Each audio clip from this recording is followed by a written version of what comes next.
y los hombres y los hombros. Pero para los lictores romanos, o sea, para los verdugos romanos, muchas veces cuando comenzaban a administrar el castigo, podían violar toda regla en cuanto al maltrato. Para ellos ninguna parte del cuerpo estaba exenta y los azotes podían continuar todo el tiempo que sirviera de entretenimiento a la gente. De acuerdo con los médicos, la mayoría de las víctimas comenzaban a quedar en estado de shock después de algunos minutos de estar recibiendo golpes, azotes continuos, por lo que probablemente el lictor daba a Jesús 3 o 4 azotes de una vez y entonces paraba, dejando que la multitud lo ridiculizara y lo humillara, y entonces volvía a dar 3 o 4 azotes y volvía a parar para que la gente continuara con el espectáculo. Intente imaginarse esta escena. Podrá tener una idea de la maldad que se anida en el corazón humano. Recuerden que esto se estaba cometiendo contra el Santo Hijo de Dios. Estamos mirando el aspecto humano. El domingo anterior mencionamos Hechos capítulo 2, donde también hay un aspecto divino, el propósito que Dios tenía. Porque dice que fue entregado por el terminado consejo y el anticipado conocimiento de Dios. O sea, Dios tenía un propósito. Su Hijo tenía que venir, tenía que morir por nuestros pecados. Ahora, eso en ninguna manera exonera de responsabilidad al hombre en su maldad y perversión. Bueno, en la mañana la maestra de la escuela dominical mencionaba las cosas que a veces los seres humanos calificamos como malas y que algunos consideran que son del diablo, ¿verdad? Y mencionaba los tornados, lo que sucedió en septiembre 11. Hermanos, estoy de acuerdo con lo que dijo. Nosotros no podemos escapar a la realidad de que Dios es soberano. Ahora, eso tampoco excusa en ninguna manera la responsabilidad que tiene el hombre. ¿Quién fue responsable por las barbaridades que sucedieron allí en el 11 de septiembre 11? Los hombres, con su pecado y su maldad. Ahora, que Dios pudo haberlo impedido y no lo hizo, bueno, es también real. Estaba dentro de sus propósitos que nosotros no conocemos, también es real. Pero eso no cambia la maldad del corazón humano y la responsabilidad que el hombre tiene por sus acciones. Dios tiene un propósito, Dios tenía un plan con la muerte de su Hijo, pero eso no quita el peso de la responsabilidad sobre estos líderes judíos y ese pueblo que llegaron a tal extremo, a tal extremo. En el caso de Jesús, los soldados llegaron a construir una corona de espinas y se la hundieron en la cabeza. Después de la humillante coronación, más azotes sobre los despellejados hombros de Jesús. Imagínense, cuando se iba dando estos azotes, se iba arrancando toda la piel. En algunos casos se llegaban a observar los órganos internos. Era realmente algo grotesco, terrible, terrible. Sobre las espaldas de Jesús se lanzó la capa de un oficial como manto real. Le pusieron en las manos, dice la Biblia, una caña de medir, como cetro. Se inclinaron ante él con escarnecedora reverencia y le decían palabras como esta: ¡Salve, Rey de los judíos! Si no fuera por lo solemne de lo que estaba ocurriendo, porque era realmente una comedia. Estos hombres habían hecho un espectáculo de la muerte del Santo Hijo de Dios. Los azotes continuaron. Después lo hicieron desfilar por el patio de la fortaleza. Entonces le golpearon la cabeza con la caña de medir y lo azotaron más. Por último le dieron puñetazos. Le escupieron en el rostro antes de enviarlo de nuevo a Pilato, sangrando, temblando por el shock, casi sin poder mantenerse en pie y llevando puesta la terrible corona de espinas.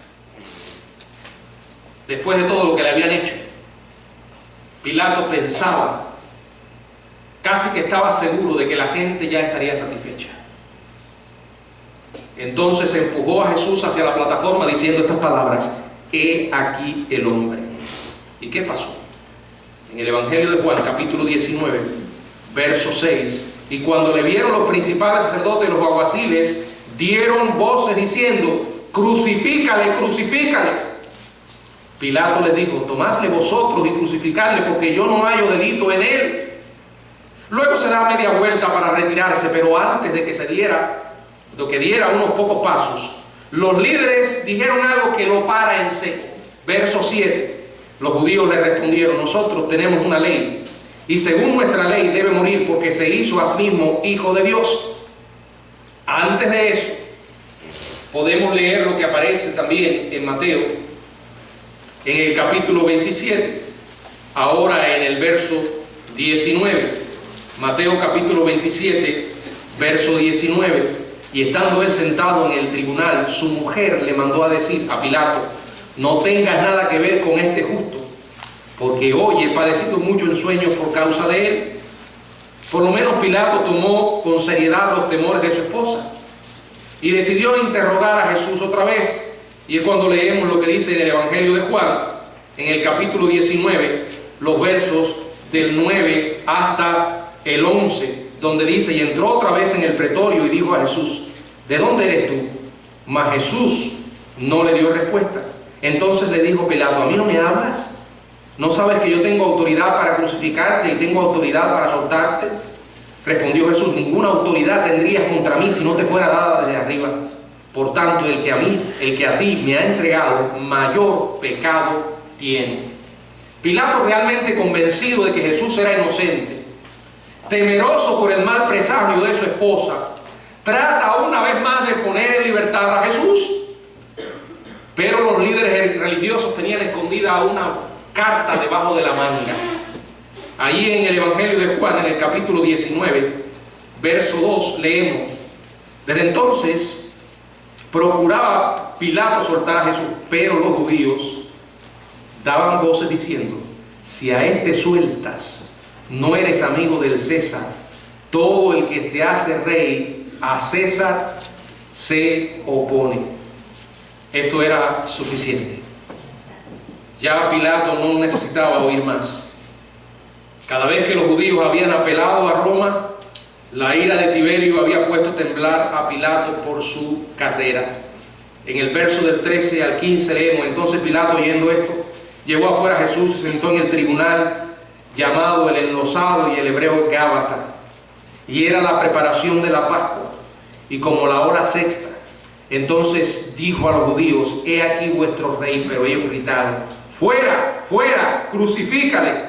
Pilato les dijo: ¿a vuestro rey he de crucificar? Respondieron los principales sacerdotes: no tenemos más rey que a César. Desde ese momento en que los líderes trajeron a Jesús a Pilato, la verdad y el poder entablaron una lucha por dominar el corazón de Pilato, pero al final él sacrifica la verdad ante su Dios, un Dios con minúscula. Y entonces leemos en Mateo capítulo 27, versos 24 y 25. Mateo 27, 24 y 25. Viendo Pilato que nada adelantaba, sino que se hacía más alboroto, tomó agua y se lavó las manos delante del pueblo, diciendo: inocente soy de la sangre de este justo, allá vosotros. Y respondiendo todo el pueblo dijo: su sangre sea sobre nosotros y sobre nuestros hijos. En las próximas horas, en la hora siguiente, Jesús tomaría el lugar de Barrabás en la cruz. Y en un sentido teológico mucho más amplio, Jesús estaba ocupando nuestro lugar en la cruz. ¿Saben?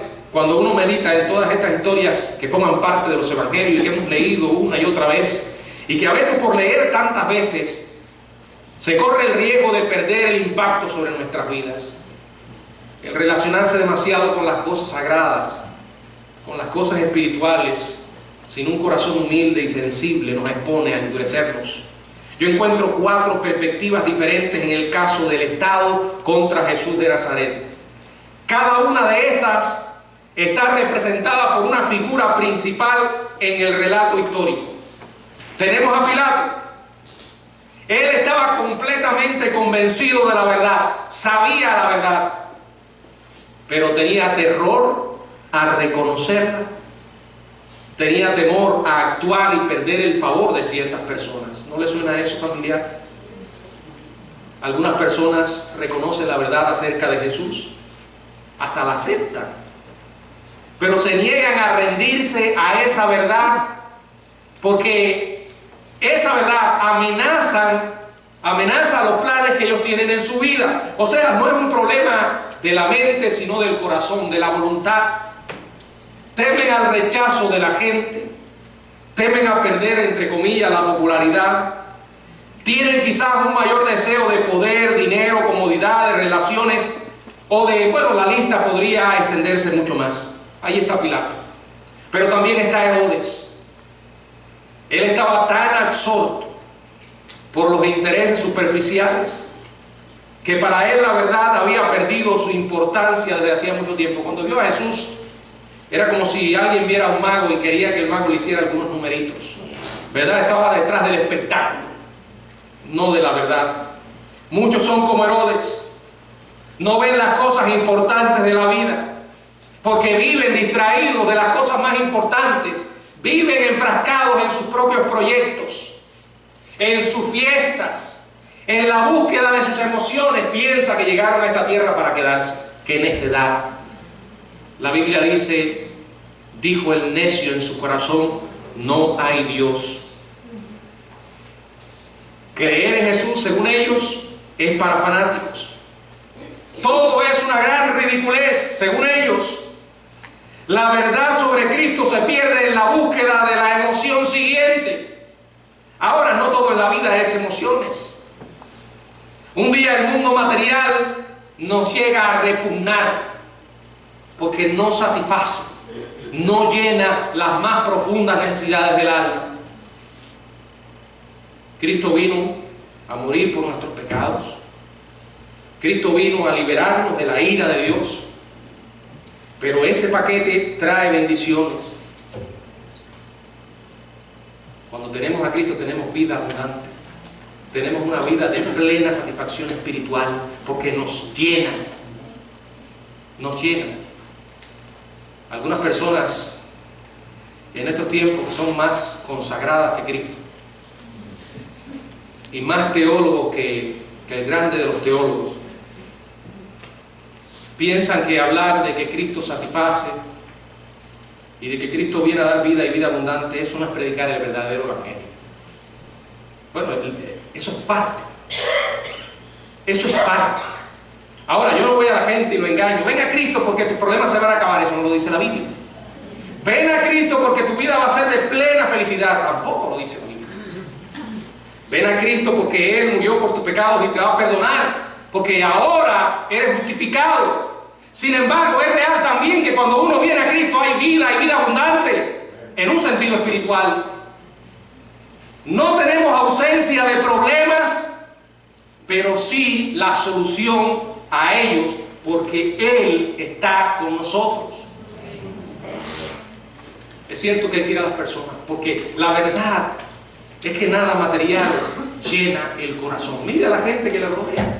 ¿Cuántas personas no tienen tiempo para venir un domingo a la iglesia? No, porque estoy trabajando. Cada vez que alguien me dice eso, yo pienso, bueno, y los demás que están aquí, ninguno trabaja. La iglesia del Bautista El Camino está llena de miembros vagos. No, todo el mundo trabaja, todos tienen responsabilidades. Sin embargo, es una cuestión de prioridades.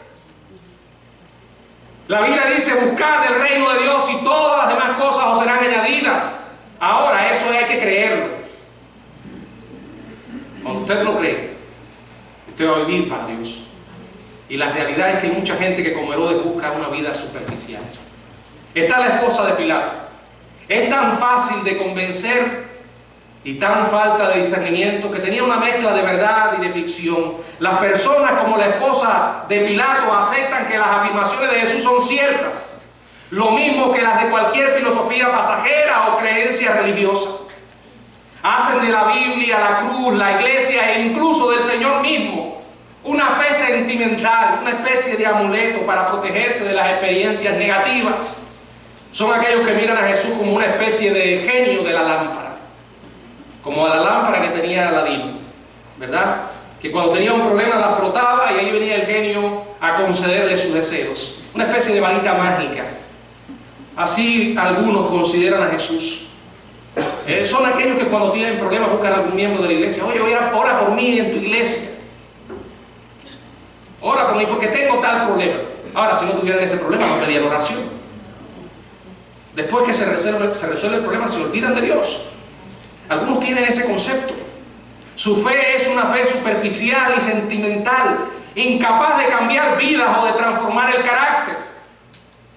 Y ahí están los líderes religiosos, que ellos se desentendieron voluntariamente de la verdad, porque frustraba sus planes personales. Tenían una religión, pero no tenían un Señor. Así hay mucha gente en las iglesias, con una religión sin un Salvador. Conocen la Biblia, andan con la Biblia, se expresan como cristianos. Es más, conocen toda la fraseología típica de los cristianos. Que Dios te bendiga, hermanito, hermanita. Y tienen, algunos creen que ponen allí su cara como si fueran seres de otro planeta y que con eso ya son cristianos. ¿Ustedes no han visto la sonrisa del gato que sale en Alicia en el País de las Maravillas? ¿Saben de qué me refiero? Tiene una sonrisa así. Algunos piensan que ser cristiano es andar con la sonrisa del gato. Pero en el corazón, ¿qué hay en el corazón? ¿Qué hay en el corazón? Muchas personas rechazan a Jesucristo porque Él no es el Mesías que se han fijado para sí mismos. Alguien dijo una vez que Dios creó al hombre y el hombre le devolvió el favor creando a un Dios. Sí, en realidad el hombre ha creado su propio Dios. En lugar del hombre ser creado a imagen y semejanza de Dios, como la Biblia lo dice, el hombre pecador ha creado un Dios a su imagen y semejanza. ¿No han visto cómo el Dios en el que algunos creen se parece a ellos?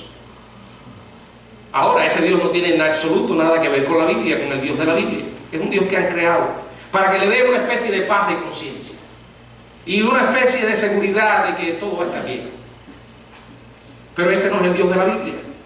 No se trata de que nosotros tengamos una agenda y que Dios venga y ejecute mi agenda. Los planes de Dios no son nuestros planes. Tienen una idea exacta del Dios que les gustaría adorar y que incluso presumen adorar, pero ningún deseo del Dios que realmente vive y que se ha revelado a sí mismo. Cada uno de estos personajes dio una respuesta a la verdad. Por ejemplo, Pilato devaluó la verdad acerca del Hijo de Dios. Herodes fue demasiado vano y superficial para ver la verdad. La esposa de Pilato aceptaba todo como verdad y por tanto no fue capaz de reconocerla. La desenfrenada multitud ignoró la verdad por ser inconveniente para ellos. Ahora ya esto es suficiente en cuanto a ellos. La pregunta hoy es para usted. ¿Qué ha hecho con la verdad acerca del Hijo de Dios? Voy a tomar este libro en mis manos, porque aquí está la verdad. Este no es un libro que ha pasado de moda. Es un libro con una pertinencia extraordinaria. Es un libro que nunca envejece y su mensaje no cambia. Aquí está el mensaje de aquel que dijo: yo soy la verdad. No una verdad, sino la única. Él dijo: yo soy el camino, no un camino, sino el único con el cual el hombre va al cielo. Y la vida, vida abundante, vida eterna. ¿Qué harás tú con esa verdad? Pilato preguntó: ¿qué es la verdad? Si tú te has hecho esa misma pregunta, te estoy diciendo la verdad de Jesús. La verdad está en la Biblia. Ahora ya no se trata de Dios, sino de ti. ¿Qué haces con esa verdad? ¿Es Jesucristo tu Salvador? ¿Estás consciente de que todo lo que Él sufrió lo hizo para morir en la cruz por tus pecados y los míos? Fue sepultado y dice la palabra que se levantó entre los muertos al tercer día. Él vive y vive por los siglos. Él dice: aquí yo estoy a la puerta y llamo, si alguno oye mi voz y abre la puerta, que entraré a Él, cenaré con Él y Él conmigo. ¿Estás tú dispuesto a recibir a Jesús? Reconociendo, número uno, tu condición de pecador, arrepintiéndote de tus pecados. Esos pecados que ofenden a Dios y que te condenan al infierno. Y poner tu fe en el único y suficiente Salvador y Señor, Jesús. Vamos a orar. Padre, en esta hora yo te suplico que si en este lugar hay alguna persona que no te conoce, que tu Espíritu Santo le toque, Señor, le ilumine y que pueda comprender la verdad gloriosa de que Jesús murió por sus pecados. Señor, que esa persona se pueda arrepentir, creer en Cristo como su Salvador. En el nombre de Jesús. Amén. ¿Habrá alguien aquí que quisiera en este momento reconciliarse con Dios? Aceptando la verdad de su palabra y creyendo en Él. Si tú murieras en este momento, ¿qué pasaría con tu vida? ¿Dónde vas a pasar la eternidad? ¿Estás preparado para ese momento? Si no lo estás, mi consejo y mi invitación es: arregla tus cuentas con Dios. El momento es ahora. Y recuerda, aquí no se trata de una religión, se trata de una relación con el Dios vivo y verdadero. Pero para tener esa relación, solo puede ser a través de Jesús. Todo lo que Él sufrió nos habla cuánto Dios nos ama, pero también nos habla de cuánto ofende y aborrece a Dios el pecado. Por ti lo hizo Jesús, lo hizo por ti. Yo te animo a que arregles tus cuentas con Dios, a que hables con Él, ores a Él y le pidas perdón por tus pecados. Que el Señor los bendiga.